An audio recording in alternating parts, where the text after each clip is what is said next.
হে আত্মভোলা যুগ, ভুলে যেও না তোমার পরিচয়।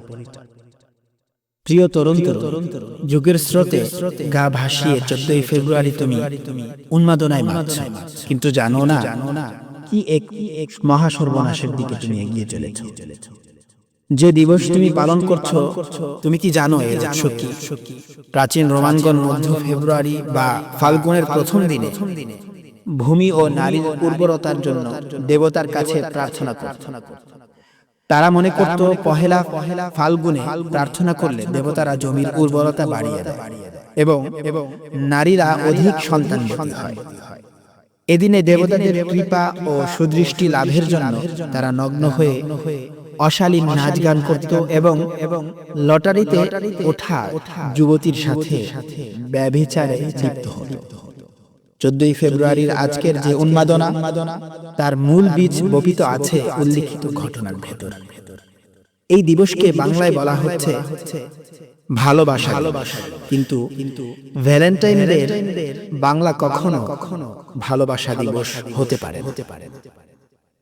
তাছাড়া এই দিনে পিতা পুত্রের ভালোবাসা, স্বামী স্ত্রীর ভালোবাসা, ভাই বোনের ভালোবাসার কোনো নমুনা আমরা দেখতে পাই।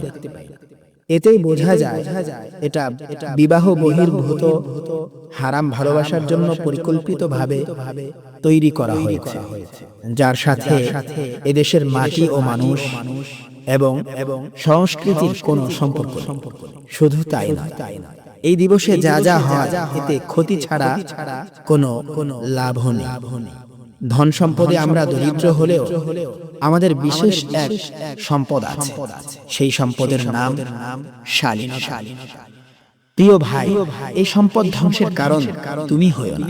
এই দিনে তুমি যখন প্রেমিকাকে নিয়ে পথে বের হও, শালীনতা নামের প্রাসাদের ইট একটা একটা করে খুলে পড়ে যায়। তুমি কি টের পাও সেই প্রাসাদ ভাঙার শব্দ? প্রিয় যুবক, আবেগ অনেকটা সফট ড্রিঙ্কসের ঝাঁজের মতো, বেশি সময় স্থায়ী হয় না। অন্তরের আবেগ বৈধ ভালোবাসার জন্য জমিয়ে রাখো, নয়তো বিয়ের পর তোমার বৈধ ভালোবাসার পুঁজিতে টান পড়বে। তুমি ভুলে যেও না তোমার সৃষ্টির লক্ষ্য।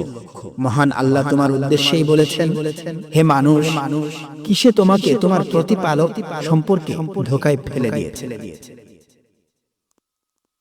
যুগের স্রোতে গা ভাসিয়ে তুমি অশালীনতায় লিপ্ত, অথচ আল্লাহর কাছে সবচেয়ে অপছন্দনীয় কাজগুলোর একটি অশ্লীলতা।